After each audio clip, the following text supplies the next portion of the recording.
So we just want to go ahead and give some announcements. Before I get into this week, I just want to say thank you to those who were able to come to our groundbreaking. I don't know if you noticed, but got some dirt moved back there, and the pavement is come up. They're going to have to start digging down pretty deep on the south end. It kind of gets mucky a few feet down, so they got to hit rock, and there'll be a lot of backfill. So you'll see for the next 2 to 3 weeks quite a bit of movement going on there, getting ready for a foundation. So the excavating, important work, but the groundbreaking was very sweet. I'd never done one before. I said, I have no idea what we're doing, but we wanted our Hope kids, our after-school kids, to be involved, and every one of them that wanted to got to shovel some dirt. So it was really sweet, and there'll be a write-up in the paper so that you can look at, and we'll post something on our social media as well. But thank you for those who were able to come, and just those who have been supporting the ministry and the mission of Hope One Wall. It's just very special. To many of us here, because so many of you have been such an intricate part of that outreach to the community. This afternoon at 5, okay, there's healing school today right here in the sanctuary at 5 o'clock. Tomorrow morning, prayer at City Hall is 7 o'clock. And then 6 o'clock tomorrow night is Just for Kicks, Karate for Christ, as well as men's Bible study. So Just for Kicks will be right over there, and the Bible study will be here, and I'm sure they'll be praying for each other. So all that going on in one place. Tuesday prayer meeting is community prayer is at New Hope Baptist. And then Wednesday, our Rock Wednesday, we'll have dinner at 6. And we believe Huntland's going to be feeding us Wednesday. Is that right, Kevin? No? Okay, we don't know. Okay, so we're going to post on our group. Yeah, okay. Okay. So just pay attention to that Facebook group, and if we may be calling you if we need you, we'll be calling you. How's that? And then 6:30 classes are pre-K to youth, and then 7 o'clock nursery and adult class starts. So come be a part of that. We could always use a lot of helping hands to help with that outreach. And then Thursday is our food distribution outreach. Volunteers start gathering at 243 Forest Avenue around 11 o'clock, and then the distribution is set to begin at 1, but we try and get started early. So if you want and can be around for that, that's very helpful. Friday and Saturday, I don't think anything's going on, but correct me if I'm wrong. Anything? Okay. Sunday morning, 9 o'clock prayer in the old sanctuary, and then 10 o'clock the Long family will be here. It's a Southern Gospel group. It's my family, mine and Chad's family. They come every year in August, and always such a blessing to us. And we also plan our quarterly church meal that afternoon. There is a sign-up sheet on the Welcome Center in the back. It looks like most everything is taken care of, but if you would like to still bring a dessert or something, please feel free to sign up. If you're not bringing anything, that's okay. We still want you to come. We love having our quarterly meals with our church family. But if you can and want to bring something, just sign up in the back. And I think that's it. Does that sound right? Sound like is it? Okay.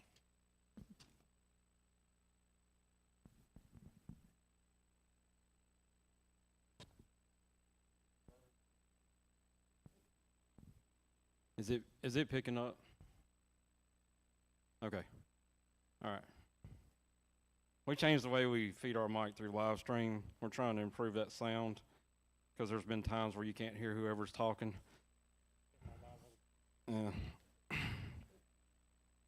You won't need it. You know all these verses. You've got these chapters memorized. Anyway, all right. So just checking that. All right. I'm going to be short. I'm pretty good at that. I'm only 5'8". I'm going to be short, sweet about this one, all right? You've already heard some of the words, so, well, not really the exact words, but some of the things that were spoken over you this morning is exactly what I'm trying to move you into. Not me trying to move you into. I believe that God's trying to move us into. Anyway, I'm going to do a little bit of reading, and then we'll come back and we'll go over some stuff. And I'm not going to do the whole chapter, but If y'all pick up with me in Deuteronomy chapter 1, this is going to be a recollection, but there's a couple verses in here that really just stirred my heart and caught my attention, and I believe God's given me a little something off of it. But I'm going to read for a little bit. It's okay. I'm going to mess up some words. Y'all forgive me on those, and then the words I do know, just enjoy them, and then we'll get on down the road. I'm going to skip some verses, so Chad, I'll try to give you time to get it up. But Deuteronomy chapter 1 and verse 1, I'm going to start right there. And it says, "These are the words which Moses spoke to all Israel on this side of the Jordan in the wilderness." Now, I'm going to stop for just a second because I named this title, "This Side of the Jordan." You ever thought about where God's got you going? And you ever thought about where you might have settled? You see what I'm saying? These words have always been spoken this morning. This side of the Jordan, all right? So these are the words which Moses spoke to all of Israel on this side of the Jordan in the wilderness, in the plain opposite of Suph, between Paran, Tophel, Laban, Hazeroth, and Dizahab. Sound good to you, Dad? He's nodding the whole time. He's like, "That's good enough, son. Just keep on rolling. You said you was going to be short. Just keep on rolling." Verse 2. "It is 11 days' journey from Horeb by the way of Mount Seir to Kadesh Barnea." That's an interesting little line there. You thought about that? All right, so I'm going to keep on reading like I said I was going to. We're going to come back. "Now it came to pass in the 40th year in the 11th month, on the first day of the month, that Moses spoke to the children of Israel according to all that the Lord had given him as commandments to them, after he had killed Sihon, king of the Amorites, who dwelt in Heshbon, and Og, king of Bashan, who dwelt in Ashtaroth in Edrei.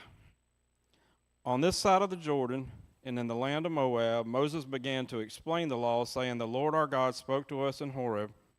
Remember verse 2, Horeb is 11 days, all right? "Saying, You have dwelt long enough at this mountain.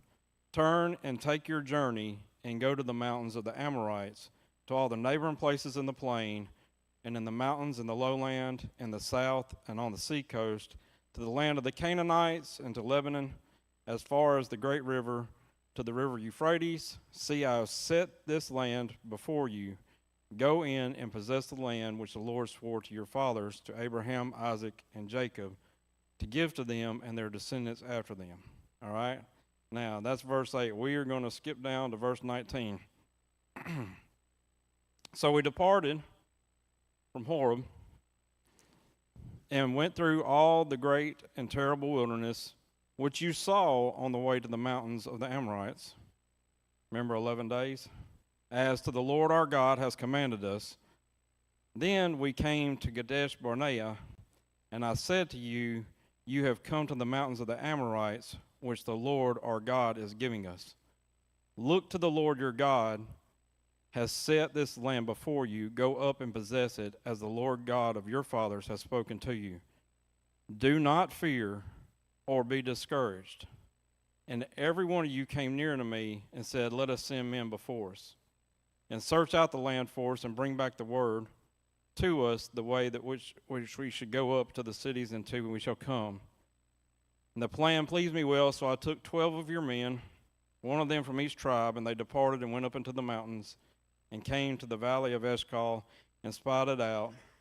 And then they took some of the fruit in the land in their hands, brought it down to us, and they brought back word of us, saying, It is a good land which the Lord our God is giving us. Nevertheless, you would not go up, but rebelled against the commandment of the Lord your God. And you complained in your tents, and said, Because the Lord hates us, he has brought us out of the land of Egypt to deliver us into the hand of the Amorites, to destroy us. Where can we go up? Our brethren have discouraged our hearts, saying, The people are greater and taller than we. The cities are great and fortified up in heaven. Moreover, we have seen the sons of Anakim there. Then I said to you, Do not be terrified or afraid of them. The Lord your God, who goes before you, he will fight for you according to all he did for you in Egypt before your eyes. And in the wilderness, where you saw how the Lord your God carried you as a man carries his son in all the way that you went until you came to this place. Yet for all that you did not believe the Lord your God, who went in the way before you to search out a place for you to pitch your tents, to show you the way that you should go, in the fire by night and the cloud by day. Very common story to all of us. It's the children of Israel leading up to where they're sitting on the side of the Jordan and they sent spies in, right? They sent spies in, and there's 2 that came back and said, we're going to do this, and there's 10 that came back and gave the good and bad report, right? Nobody ever said there wasn't any fruit there. Nobody ever said it was bad. They just said the people were bad, right? And so out of rebellion and out of fear, out of sin, they basically rebelled against the Lord, and they would not go into the land which they were supposed to possess, right? Very common. Very easy to keep up with. But if you go back to the beginning of this chapter, right, and we look at verse 2 that I told y'all to remember, this is what caught my attention. In verse 2, I'm sorry, I'm scrolling back to it. I got this. I'm trying to get all my verses on one page, so they're a little bit smaller. But anyway, it says, it is 11 days' journey from Horeb by the way of Mount Seir to Kadesh Barnea. All right, go to verse 5. It says, on this side of the Jordan in the land of Moab, Moses began displaying the law, saying, the Lord our God has spoke to us in Horeb, right? The beginning of verse 2, this is where he's beginning, saying, you have dwelt here long enough at this mountain. And if you skip down to verse 19 in that chapter I read, it says, so we departed from Horeb and went all through the great and terrible wilderness, which you saw on the way to the mountains of the Amorites. Have you ever thought about how far the children of Israel were from the promised land when they got the command to go? Okay, I'm about to make this personable and relatable, okay? Tanya, do you remember when I talked about going to Bible college when I first met you? She didn't discourage me, so she's not my discouragement. She said, oh, that'd be great. That's what you need to do if that's what you feel God's calling you to do, right? See, I went to Teen Challenge. Teen Challenge was based in assemblies. My dad had joined the assemblies a few years before that. He was an ordained minister in the assemblies. We had actually got to tour the 2 Assembly of God colleges. While I was in Teen Challenge, they took us up to Springfield, Missouri, where the 2 Assembly of God colleges were. And during that time, I thought, this is where I need to go. All right? I don't believe that was a word from Bobby and wishful thinking. I actually think God put something in my heart there. Right? And I got out of Teen Challenge, and I met Tanya, and we started dating real quick. And David and Debbie got to know me real quick. David, I would be wore out from work, and I would wake up on his couch with a fire going. That was the only sound. There was no TV in the room or nothing. And I would fall asleep on that couch after eating a 5-course meal after a 12-hour day of work outside. And I would hit that couch, and Tanya couldn't wake me up. And I would pop my head up at 5:30, and David would be sitting there in his recliner with the Bible open, with the lamp on. That would be the only light on. And I'd look at him, I'd say, oh, man, I've done it again. I've done it again. Life was so simple then. I didn't have any kids. I didn't have a mortgage. I was living with mom and dad. I don't even think I had my license back then. I think Tanya was driving. Well, some of the time, yeah, I don't know. But anyway, if you think about this, responsibilities for Bobby. But in my mind, I was still thinking, you know what? I think I might go to Bible college. Now, you all know that I didn't do that, right?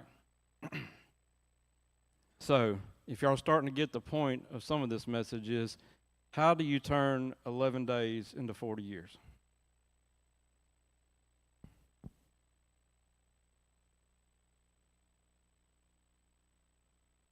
Oh, come on, church. We've all made the walk from the horrible wilderness to the edge of a promise, only to take our hearts and turn it right back and say we can deal with this. If you go to what chapter is Numbers 33. The whole chapter of Numbers. I'm not going to go there. It is a boring read. I'm going to tell you right quick, all right? Because all it is documented of where they moved their camp. Moses sit there and tell you all the towns they moved their camp in. That's all it is. It is 40 years of we stopped here, we stopped here, we stopped here. And the whole time, if you go back to where Herod was, they were 11 days away from promise. And the Bible is filled with 39 years. It's filled with right under 39 years of the children of Israel looking and saying no. Now, where are we at as a church? Where are we at individually? Where is your life sitting on the edge of right now? And as it's been stated earlier, where is your no that you haven't given to God? I didn't tell y'all a thing about what I was saying today. You had no idea. You probably didn't even know I was preaching. If you did, it was because you saw me with the iPad earlier today when I walked through. Josh, that would be about it, right? I didn't give either one of them have a hint what I was going to talk about. But I sit here and I think about 11 days turned into 40 years. Why? And I believe it's what rests on a lot of our hearts, and it definitely rested on my heart as a 22-year-old young man who had a God vision to go to Bible school and had a Bobby revelation that says, that's too big for me. That's not where I'm at. I do not regret the days between then, okay? I don't know what our life would have looked like. I don't know if we would have tried long-distance dating at first. I don't know if I would have convinced this beautiful little woman to follow me to Springfield, Missouri. I'll never know any of that. But I do not regret the days that come after that with our children and now with grandchildren and everything. But I go ahead and tell you, it took me quite a few years. What was so close to me then, it took me quite a few years to get to now. I turned 50 last month, and I'm sitting here thinking, why in the world did I wait this long to walk in what you have for me, God? And I'm going to tell you two things that's going to lead you where you'll say no to God's promises. Number one is fear. I'm not talking about scary fear. I'm not talking about there's a boogeyman on the other side of this. I'm not talking about please turn the lamp on, I'm scared of the dark. I'm talking about the fear of yourself and not being enough. See, I don't know about y'all, but I have plenty of times told myself I'm not the right man for this.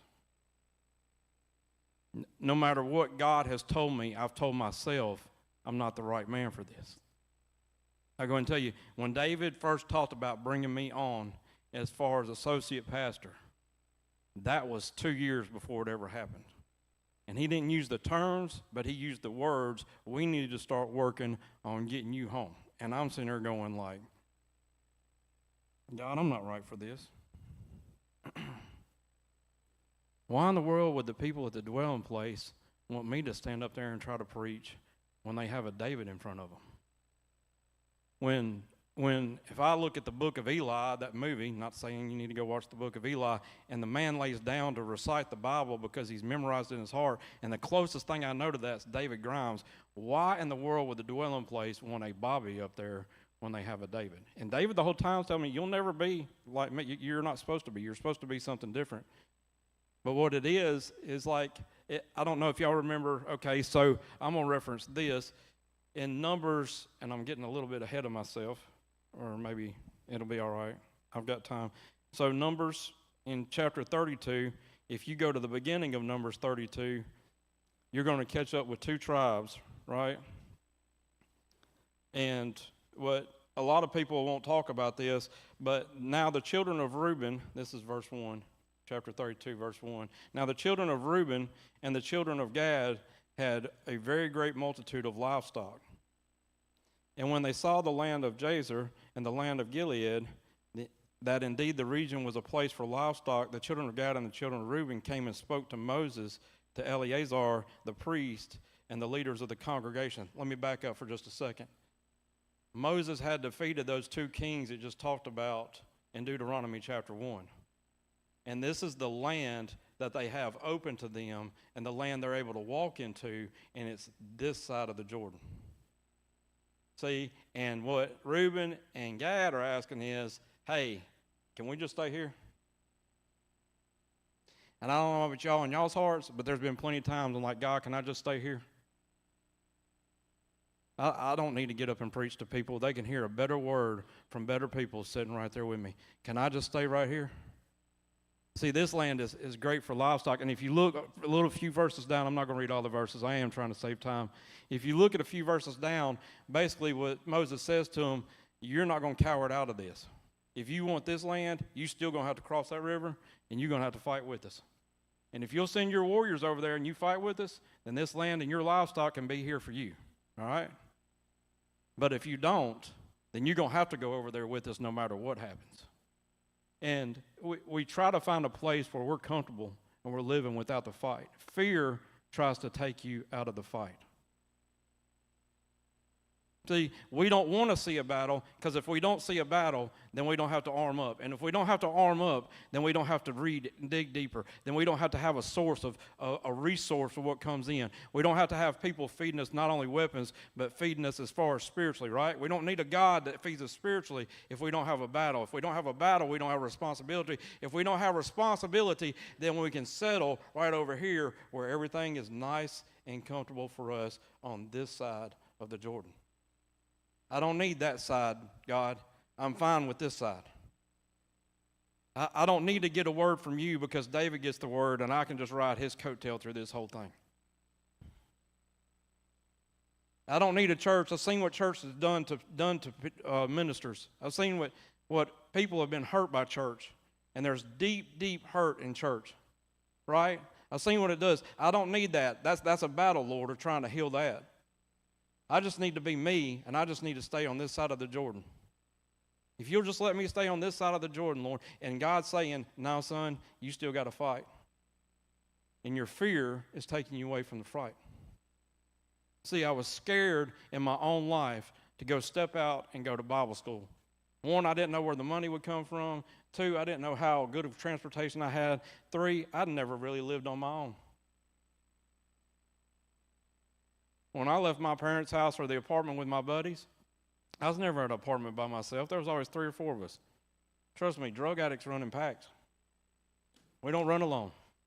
You won't see many loners, not in that world. We need each other too much, right? But I sat there and I felt like I would be alone, and so my fear took me away from ever going there.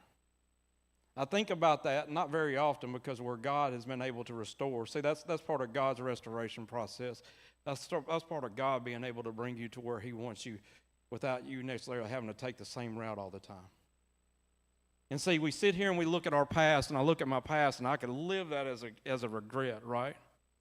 But I look at the fear in it, and I realize it took me from the fight. Church, let's not back down from the fight.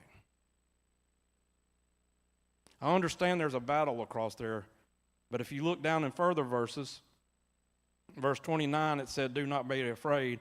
Verse 30 and 31, this is Deuteronomy 1, it says, he will fight for you and he will carry you like a father. Think about that picture for a minute. He will carry you like a father. I'll go ahead and tell you, my dad's never been that strong, and I don't remember anything under 5 years old. So Dad picking me up after 5 years old is not very often a thought in my memory. But I do have one memory of Dad picking me up. They thought I had appendicitis. I couldn't walk from the stomach pain that was going through me. I couldn't even get up off the couch. I was laying there just in agony and pain, and Mom and Dad were about to take me to the emergency room. And Dad reached down and grabbed me, and he got me to the van.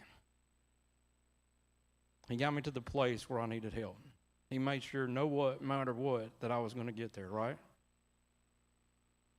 The verses say in 30 and 31 says, he will fight for you, and he will pick you up and carry you like a father. Don't ever forget that. Your fear is going to try to tell you that those two things are not true. What you're afraid of is going to try to tell you you're not good enough and that nobody's there for you. But actually, we got a room full of people that are hearing the same words this Sunday morning that are ready to fight for you, and they're ready to pick you up and carry you just like the Father tells them to. Realize who we are in this house. We can't be scared of the battle ahead of us, because I'm going to go ahead and tell you, we've got one coming. If you think the enemy is going to sit back and just let FCA roll as big as it wants to, and let Hope Hohenwald roll as big as it wants to, and let the coalition keep a unity that's building more and more like it wants to, without a battle, we are fooling ourselves. If you think our men's group on Monday night is not going to be attacked because we meet together and come under that, if you think that the children in this house that are under this covering are not going to be attacked and are not going to have things happen, then you are mistaken, because we have a battle ahead of us, and fear will take us away from the battle, and we will let the enemy have places that he has no business being in this house if we don't step up. All right, point number one, fear. Fear will take you away from it. The next thing was discouragement. Now, I'm going to tell y'all my discouragement story. I'm not discouraged a lot. I get upset and ticked, but discouraged is not one of the words I use to describe the way I feel most of the time. But I'm going to tell you this. My father-in-law's basement is not the greatest place in the world. And I spent 2 years there, except for the days that Jimmy and Kathy would let us come spend the night at their house when they were out of town. That was our break from the basement. I remember Tanya posted a pic of the basement flooded. I was embarrassed. She was laughing about kids standing there ankle deep water, and I'm like, is that not embarrassing to you? Why would you post this? And of course, you know, that was one of the but what I'm saying is discouragement. You couldn't have put me in a place where I didn't feel more defeated than walking up those wood steps and coming through the next morning knowing that I didn't have a life big enough or good enough to get out of it. And I searched for 2 years a way that I could get out of it. This is the other part about the Father carrying you. It was never about my power or my credit or my ability to make a loan or me to find the right place. That was about me getting out of the basement. It was about me getting over myself. See, God found a place. For those of y'all who know the story of our house on Peters Road, it's unreal. It's only God. But see, God needed to get Bobby to a place where it could only be God. Nobody needed to hear a story about, well, I got this job and they paid me this much and therefore I got a loan for this much and we could afford that much where we used to could. God didn't need that. God needed to say, well, we tried everything that we could. And we finally came to our place realizing that we couldn't do this. And for 2 years, y'all think it's bad for me. Tanya was there with 3 little kids in the same room. All right? So I'm not trying to make this all a sad story about Bobby. But you talking about discouraged. I sat down there in my own pity, in my own self, upset and frustrated and just wanting a way out. And God's saying, I don't need you out from this right now. I'm trying to test you, son. I don't need you out from this right now. I'm trying to teach you. I don't need you to be out of this. I need you to not be discouraged and realize I'm in the midst of it. I don't need you to sit there and think of ways that you can make this a different situation. I need you to sit there and think of ways that you can give up part of your life so you can serve me. And as I look at our story in Deuteronomy, and I have butchered most of it, but I realize that the children of Israel in their rebellion was strictly out of their fear and the discouragement. And what's amazing is that in 11 days, if you scoot back up to verse 2 with me, in verse 3 I think it is. Let me make sure Now it came to pass in the 40th year, this is verse 3, I think I'm going to be in 4. Yeah, in verse 2 it says, "It was 11 days' journey from Horeb by the way of Mount Seir to Kadesh Barnea. Now it came to pass in the 40th year, in the 11th month, on the first day of the month, that Moses spoke to the children of Israel according to all that they had given the commandments." Wait a second, I've messed up. Yeah, my bad. So, the point I'm trying to make is, I basically had turned such a short period of time. I was so close to the promises of what God had for me, but instead I decided to make a roundabout way and do my own thing and try my own power. And those 2 years in the basement taught me that after coming back from that I'm sitting on this side of the Jordan, and I feel like that I am Reuben and I'm Gad, all right? And I'm like, hey, can I just chill here? I found a house, right? God opens up a house, and he says, hey, I'm in Hornwall, God. I'm serving under my father-in-law, and I've got the house that I've always dreamed of, basically. It's got everything. All my livestock can go here is what they're saying. But it's still on this side of the Jordan. And God, in those 2 years, was teaching me, no, I'm going to need you to push through. I'm going to need you to persevere in some of this stuff. And this house where we're headed to is a greater calling than what we're at right now. Okay? If you look in these seats, I do not talk to church folk. I talk to ministers.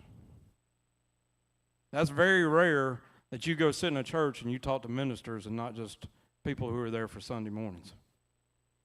I've got a group of men in here that I know on a daily basis seeks God's word wholeheartedly. I've got a group of men in here that can, any moment in time, they hear from God and they act up on it in a split second. They don't question him, or if they do, they don't let me know, because all I see is action, right? I've got resources in here. In this house right here, I've probably got one of the mightiest words of God, one of the mightiest men that have walked dedicated to him with hours and hours and hours of study that I don't think Bible school could ever teach me. And I sit underneath him in honor and respect, but I also understand that the words that he says is unreal. I go and tell you, think about it, 11-day journey, right? Where were you at 12 days ago? I'm going to tell you where I was at. I was listening to a Bible sermon about this time. Okay, I was about I'm not telling you this. David and Debbie and Tanya and me were sitting in a room, right? And I am listening to the words come out of him and thinking, my gosh, this is one of the mightiest sermons I've ever heard. And there's only 4 people in the room. Now, you want me to tell you the rest of that room? The nurse walks in and says, we're about 2 hours from carrying you back for surgery. Right? 12 days ago, you could look at my situation and say, I'm about to go under the knife. But actually, at this time, and about, a little bit before this time, David's giving a message in a hospital room, and I'm just sitting over there, and it's not the drugs. I'm sitting there, I'm looking at Tanya, I'm like, I looked at Tanya, I said, we're getting preached to. This is unreal. It's like the phone rings, and you're just like, yeah, put that down. Keep going, Dave. But why do we waste so much of our time in our life on this side of the Jordan?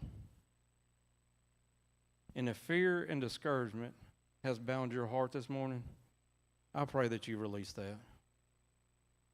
If there is a no to what God is wanting you to do, I pray that you release that this morning. I pray that you get in the counsel with somebody who is listening from God that can give you guidance. I pray that you get involved in things that are going to put you in position to not only understand more of God, but to be built up and to be spoken to by him where you will hear his voice. Men, if you don't know when God's talking to you or you hadn't heard God in a while, come on Monday nights. We're not teaching something that hasn't been taught before. But what you're doing is saying, God, I'm about to give you this time because I want more of you. And I'd rather have this than have a Monday night football game. I'd rather have more of you than to have just an easy dinner where I don't have to worry about it. I'd rather have you than have this side of the Jordan. I don't want to beg for my comfort. I want to beg for the battle. I want to be called a mighty man of valor that picked up what God gave him and used it to his fullest to advance God's kingdom. And in the community we live, if you think we got a beat on drugs, we got a good head start on it, but it's not going to stop. I go and tell you, if you think we got a beat on homelessness, we're not there. We're not where God has called the church to be. We are not at the position, but we're getting there. And God's speaking to hearts, and we need your hearts open. We need your ears open to know what God is calling you to do. And don't just sit in comfort. Be ready to move. Be ready to release whatever he needs released from you. Because that's our call. God, I tried to keep this short because I know time. I know even my brother-in-law is doing the recording up there. He's got to head out of town for singing. But I just pray that you've heard the words this morning, because to be honest with you, all this has been preached before I ever got up here. If you think about it, God speaks mightily, and he uses his tools to speak to your heart. And I hope that this sermon was a confirmation that you need to give up some stuff and get ready, because God's got great places for us to be. Heavenly Father, I thank you for this house. I pray your encouragement over this house. I pray your love, your peace, your joy over the people of this house, over the families of this house. Lord, I pray your ministering spirits work on the things that are trying to divide the families and the love between the families that are represented in this house. I thank you for the lives represented here. And Lord, I thank you for your great calling over us, Lord, your great purpose, Lord. I pray that you empower us. I pray that you give us the tools we need, Lord. I pray that you continue building. And most of all, I pray that you help us to release what we have not released to you, Lord, and give it all up so we may become more like you. I pray that your glory just shine through the dwelling place, Lord. I pray over Hope Hohenwald and the building that's coming there, Lord. I speak nothing but life into that building, Lord, that we will be able to increase your love in this community, Lord. And not only as far as Hope, but all the other ministries that are supposed to be born out of this house. I speak life into them now, Lord. I speak your word reign in those lives now, Lord. And I thank you for this day in Jesus' name. Amen.